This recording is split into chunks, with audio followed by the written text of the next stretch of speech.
안녕하세요. 정도령입니다. 오늘은 전반적인 분위기를 바꿔서 중국의 그 도참 예언서 가장 중국에서 주목받고 있는 최고의 그 예언서라고 볼 수가 있는데요. 노스트라다머스의 예언서와 함께 거의 뭐 쌍벽을 이룬다 이렇게 동서양의 각 저기를 대표하는 예언서라고 이렇게 알려져 있는데, 특히 중국의 예언서라고 이렇게 볼 수가 있죠. 그래서 이 추배도가 그 정도령 출연을 예언을 하고 있다라는 주제를 가지고 강의를 해볼까 합니다. 그 추배도 강좌는 제가 몇 년 전에 했었어요.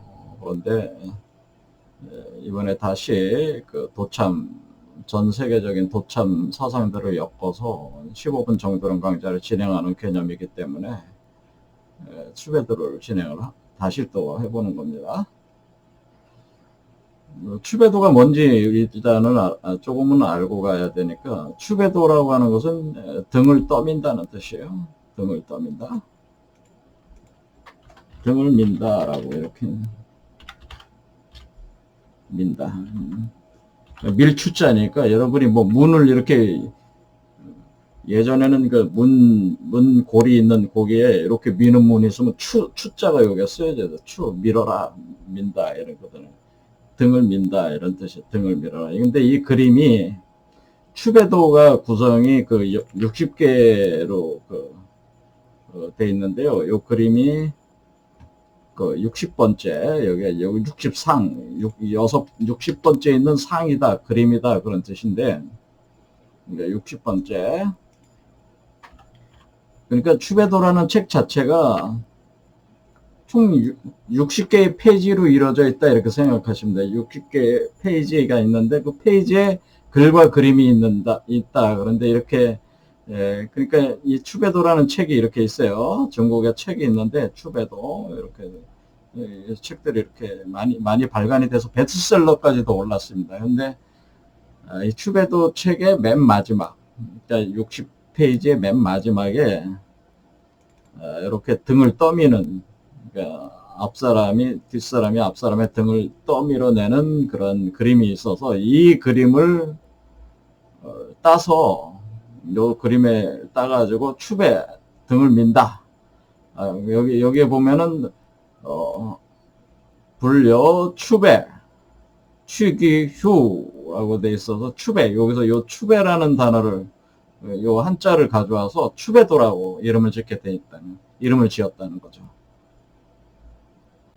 그래서 추배도라는 이름은 이렇게 나온 거고, 이 추배도는 그러면 누가 이걸 지은 거냐 그러냐면은, 그 중국 드라마 좋아하시는 분들은 그 무축전, 요즘에 그 중국 고전 장편 드라마를 방송을 안 해주죠. 요즘에 그 뭐 중국 정부에서 그 방송 총국인가 거기서 그 드라마 송출을 막아서 안 하는 걸로 제가 알고 있는데, 제가 그 송출 막기 전까지 무미랑 전기를 조금씩 봤어요. 그 판빙빙이 출연하죠. 판빙빙이 무축전으로 등장하는데, 여기 판빙빙이, 여기 판빙빙이 나오는 무미랑 전기라는, 이거하고 또 이제 신탐적인 걸이라는 걸 제가 좀 봤어요. 신탐적인 걸. 적인거리 나오는 영화도 있죠. 그래서 적인거리 그 아주 뛰어난 그 현자였죠. 그래서 수사관이었고, 그래서 그 무축전의 최측근 현신이었습니다. 적인거리. 그래서 무축전도 거기서 계속 등장을 하는데, 이 무축전이 그 여자 황제가 중국에 한 550명 정도 그 황제가 있었다고 합니다. 황제가 있는데, 550명 정도 황제가 있는데, 그 중에서 여황제는 이제 무축전이 유일하다. 그리고 아주 강력한 여왕제였죠. 그래서 그 근데 여러분도 아시다시피 당태종이 누굽니까? 당태종이 고구려 공격하다가 그 양만춘 장군이 우리 관점에서 볼 때는 양만춘 장군이 활을 쏴가지고 눈을 맞춰가지고 한 눈을 잃었다고 그랬잖아요. 그래서 그 고구려 정벌에서 대실패를 하는 바람에 결국에는 그 여파로 결국 이제 죽음에까지 이르게 되는데, 돌아가서 죽음에까지 이르게 되는데, 이때 당나라였잖아요. 당나라. 그러니까 이 당나라 태조와 요게 이제 당태종, 그 다음에 이 당태종의 아들인 고종이 황제 자리에 오르는데, 그 고종의 그 부인 황후가 바로 이 무측천이었죠. 그래서 고종이 죽고 나서 무측천이 나라 이름을 당에서 주나라로 바꿔버립니다. 여자가 당나라에서 이 여성이 당에서 주로 바꿔버려요. 아예 나라 이름을 아예 바꿔버려요. 자기가 여자 황제에 오르면서. 그런데 이런 과정에서 이런 권력을 주면서 이렇게 나라를 자기가 세울 때까지 뭘 하게 되면 자기가 직접 낳은 아들을 다 죽여요. 단계별로 죽여버려, 그냥 다. 세자로 세워놓고 죽이고, 세자로 세워놓고 죽이고, 그런 식으로. 무측전이 그런 식으로. 또 들려지는 전설적인 얘기는 뭐냐, 무측전이 자기의 갓나라의 딸도 죽여서 그 죄를 원래 고종의 그 황제한테 황후한테 뒤집어 씌워서 황후를 폐위시키고 자기가 황후를 차지한 걸로 나와요. 이 드라마 주로 보면 그렇게 아주 잔혹한 여성으로 등장하죠. 이 무측전이. 그래서 이 무측전이 이 여왕제 자리에 오른다는 걸 당태종 시대에 이 이순풍이라는 사람이 예언을 하게 됩니다. 이순풍이라는 사람이. 이런 일을 앞으로 무측천이 여왕제 자리에 올라서 모든 권력을 장악하고 한마디 이씨 황제들의 그 씨를 다 말려버린다. 거의 말려버린다. 그런 예언을 하게 되는데, 이게 이순풍이라는 사람이세요. 근데 이순풍이 엄청난 뛰어난 역술가였습니다. 그래서 현재도 그 많은 업적이 남겨져서 현재도 영향을 주고 있어요. 동양 역학 하시는 분들은 좀 알고 계실 겁니다. 이 이순풍이라는 분하고 요 분하고 비슷한 또 능력 가진 사람이 원천강이라는 분이 있었는데, 태종이 당나라가 앞으로 어떻게 될 것인가를 좀 예언하는 어떤 그런 관련된 어떤 텍스트를 하나 만들어라, 뭐 그렇게 얘기했던 모양이에요. 그래서 이 두 사람이 그 텍스트를 만든 게 이게 추배도라고 하는 겁니다. 이 추배도를 보면은 굉장히 신묘한 거는 사실입니다. 엄청나게 신묘한 책자입니다. 예언서입니다. 그런데 이것이 이제는 무측전이 이렇게 해서 완전히 당나라를 둘러엎고 주나라를 세우면서 여왕제가 되니까 이 책 자체를 이제 못 읽게 만드는 거죠. 못 읽게 이제는 만드니까 이게 사라졌다가, 우리나라 이제 우리 한국의 이제 정감록하고 비슷한 거예요. 그래서 이제는 최근에는 이제는 발굴이 돼가지고 많이 지금 읽히게 되면서 베스트셀러까지 오르게 된 거죠. 그 중에서 추배도 내용을 또 해설한 사람들이 많을 거 아니겠습니까? 해설한 사람이 명말 청초에 아주 뛰어난 문장가가 김성탄이라는 사람이 있어요. 김성탄이 있어가지고, 여기서 지금 해설을 하려는 거는 이 김성탄 해석본을, 김성탄이라는 사람, 문장가. 그러니까 이게 이순풍하고 원천강이 추배도 원본을 60페이지로 쓴 거에 김성탄이라는 사람이 명말 청초에 와서 뛰어난 문장가가 그걸 보고 그걸 해설을 하게 되는데, 그 김성탄이라는 사람이, 그러니까 이게 가령 여기 보면은 여기 그림이 있고, 이렇게 그림이 있고, 여기 글이 있으면은, 여기 김성탄이라고 여기 있어요. 김성탄. 요 김성탄이라는 사람이 여기 이렇게 쭉 요거를 해설하는 글을 여기다가 놓게 됩니다. 그래서 이게 김성탄본이라고 그래요. 김성탄본. 김성탄본 추배도를 지금 보는 거예요. 이렇게. 그래서 이 추배도라고 하는 것이 지금 그 많이들 읽히고 있는데, 요거 가지고 서프라이즈에도 그 나왔잖아요. 서프라이즈에서도 이렇게 나와가지고 사람들이 굉장히 많은 관심을 가졌습니다. 그 중에서 이제는 보려고 하는 것이, 지금 해석이, 그러니까 중국에서도 해설을 못한 거가 추배도 60개 중에 나머지 그 5개, 그러니까 56번째, 57번째, 58번째, 59번째, 60번째를 해설을 못했어요. 마무리를 못했어요. 그래서 그 중국의 역사에 비춰가지고 나머지 쉬운 5개는 뭐 중국의 역사의 사건에 빗대가지고 뭐 예언을 푼다고 뭐 다들 뭐 예언을 푼다는, 제가 사실은 좀 이렇게 뭐 욕할 거는 아니지만은, 막 이것저것 자기들 짱구를 한마디 제가 볼 때 짱구를 굴리는 거거든. 짱구를 굴려서 이렇게 저렇게 해가지고 어떻게 엮는, 노스트라다무스 예언서도 비슷하잖아요. 그러니까 무슨 뭔가 문구가 있으면 뭐 대단한 거가 있는 것 같이 생각이 돼가지고 자꾸 그걸 여러 가지 역사적 사건들에 엮어가지고 이걸 예언한 거다, 저걸 예언한 거다, 뭐 의견들이 분분하지 않습니까? 그래서 지금 5개도 아마 분분할 거로 봅니다. 근데 대체적으로 이 5개는 제대로 아직 해석이 되지 않았다, 뭐 그런 의견들입니다. 자, 그래서 저는 이제 쉬운 5개를 다 해석해 드리려는 게 아니고, 그건 뭐 중국 사람들이 하는 건 그냥 하라 그러고, 나머지 5개를 제가 먼저 추배도 해설할 때도 해설을 했어요. 근데 이걸 가지고 다시 제가 해설을 하려고 하는 겁니다. 그러면은 추배도가 정대령 출연을 예언했다고 제가 말씀을 드렸는데, 그 정대령 출연 예언한 게 어딨냐, 그런 얘기죠. 당장 궁금한 게 그거잖아요. 자, 일단 그 궁금한 거를 접어 두시고 추배도의 그 각 페이지의 구조는 알고 시작해야 돼요. 그래서 추배도라는 이 예언서, 도참 예언서, 중국 최고의 그 도참 예언서인 추배도라고 하는 것이 각 페이지가 이렇게 그림과 글로 이루어져 있는데, 여기 가령 이게 총 60개니까 왜 60개로 했느냐? 근데 왜 꼭 60개입니까?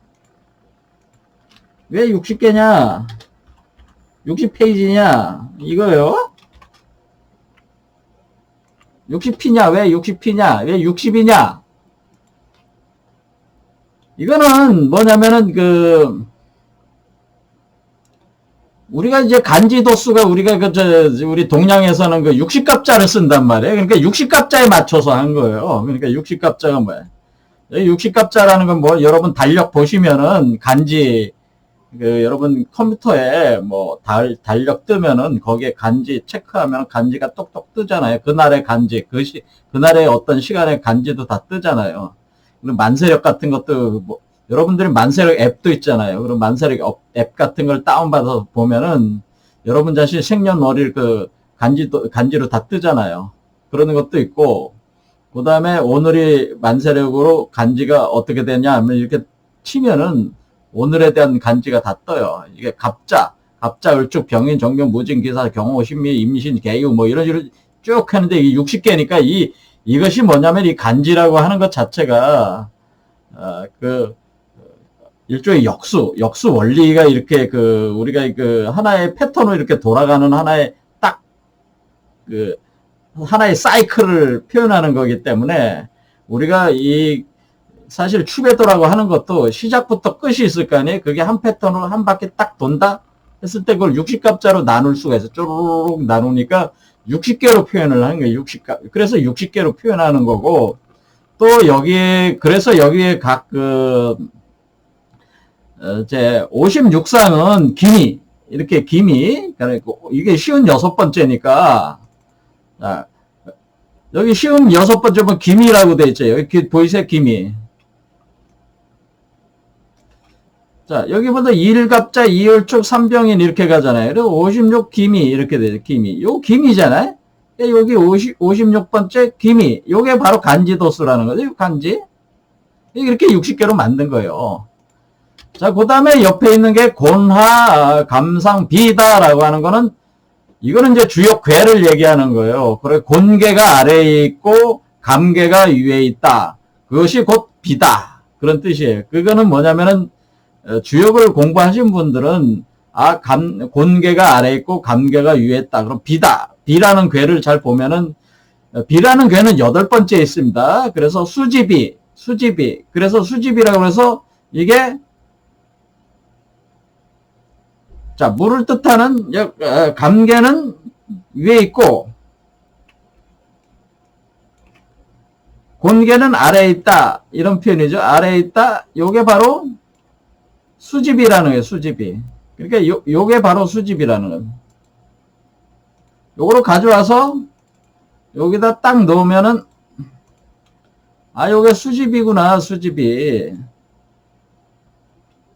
이게 수지비예요. 이게 수지비. 그러니까 곤은 아래에 있고 요게 공개란 말이에요. 곤은 아래에 있고 감은 위에 있다. 감은 물을 뜻하고 곤은 땅을 뜻하니까 물이 위에 있고 땅은 아래에 있다. 그런 뜻이죠. 그래서 수지비. 이걸 수지비라고 하는 거예요. 수지비. 그래서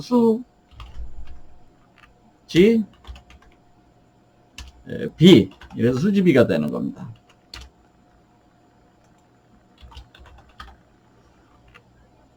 자, 그런데 이게 수지비인데, 이게 수지비라고 하는 건데, 자, 이렇게 됩니다. 그러니까 요게 기미로 이렇게 그 60갑절 하나 써놓고, 요거에 대응되는, 그러니까 우리가 괴는 총 64개가 있어요. 64개 중에 60개를 뽑아서, 60개의 대성계를 뽑아서 이렇게 또 하나씩 대응시킨 거죠. 그래서 기미에다가 수지비를 대응을 시키고, 그 다음에 요 그림을 이렇게 대응을 시킨 거죠. 요런 그림이 이렇게 있고, 그 다음에 이거에 대해서 참왈하는 건 참이라는 건 뭐냐면은 예언을 한다. 그런 뜻이에요. 예언을 한다. 예언을 하는 말이 있고, 그 다음에 송왈은 일종의 송이라는 건 노래 이렇게 그 식구 이렇게 짓는 거잖아요. 그러니까 어떤 식구를 이렇게 지어서 이 예언을 한 거에 대해서 하나의 송으로 또 이렇게 읊는 거죠. 또 자체적으로 요걸 또 해설을 해주는 거죠. 그러니까 이순풍하고 원천강이 또 요 자체를 참언을 또 노래를 지어가지고 송을 지어가지고 요게 또 이렇게 붙이는 거예요. 붙여서 이걸 설명을 해줘. 근데 이 송이라고 하는 것이 상당히 사실 그 깊은 의미가 있습니다. 어쨌든 일단 이렇게 생각하시면 돼요. 아까 그 말씀드린 대로 또 명말 청취자 김성탄이라는 사람이 이걸 이렇게 해설을 했단 말이에요. 이렇게 해서 이렇게 구성이 이렇게 돼 있어요. 그래서 우리가 이거에 대한 이치를 알려면 뭐요? 기미, 수지비 이런 거를 다 봐야죠. 그다음 요 한자 여기 나오는 참원, 송, 요거 그다음에 김성탄 해석 이렇게 구성이 되어 있다. 이렇게. 자, 그러면은 우리가 정도령은 어디에 예언돼 있냐? 정도령이 추배도는 정도령 출현을 예언하기 위해서 나온 책이에요. 사실은. 자, 추배도는 정도령 출현을 예언을 하는 건데 정도령이 어딨냐? 여기 그 60개 페이지, 60개의 이거 중에 정도령이 어딨냐면은 정도령이 57번째에 있는 게 이게 정도령이에요. 요 아이가 정도령이에요. 정도령. 아니 이게 어떻게 정도령입니까? 여기 정도령이죠. 정도령. 이게 정도령입니다. 이걸 이제 제가 해석을 해드려야 되는 거 아니에요. 이 아이가 정도령이라고요. 제가 지난주에 강의를 뭐라고 그랬습니까? 정도령은 갓난 아이로 태어나서 젖을 먹고 자란다. 제가 표현을 했잖아요. 정도령은 뭐라 그랬어요? 정도령은 지난 시간에 낙반사유 제가 드릴 때 정도령은 갓난 아이로 태어나서 태어나 젖을 먹고 자라는 아이다. 그런 얘기예요. 그래서 지난 시간에 제가 그 정도령 지난번 강의 보세요. 그럼 거기 그 정도령은 갓난 아이로 태어나서 젖을 먹고 자라는 아이로 제가 표현해서 낙반사유로 제가 표현했죠. 그래서 이 젖을 먹고 자라는 이 아이가 요게 지금 그림에 딱 보면 어떻게 해요? 아이잖아요. 아이가 지금 뭐를 하고 있어요? 쟁반에 곡식들을 가지고 새 모이를 주고 있습니다. 그렇죠. 이런 식으로 그림이 되어 있는데 이 아이가 바로 여기서는 삼척동자로 표현돼요. 삼척동자. 이 삼척동자 이 아이가 바로 사실은 정도령입니다. 자, 그래서 이것을 여러분들한테 이제는 설명을 이제는 그러니까 요 아이가 정도령이라는 것을 제가 요 56부터 또 풀어나가야 돼요. 이렇게 풀어나가서 이제 설명을 해 드려야 되니까. 자, 또 하나 예언을 제가 하겠습니다. 이 아이가 정도령이고, 새로운 무축전이 등장합니다. 제가 예언 하나 하는 겁니다. 새로운 무축전이 나온다. 사실 이순풍이나 원천강이 예언했던 그 무축천은 이 새로운 무축천을 예언을 한 거예요.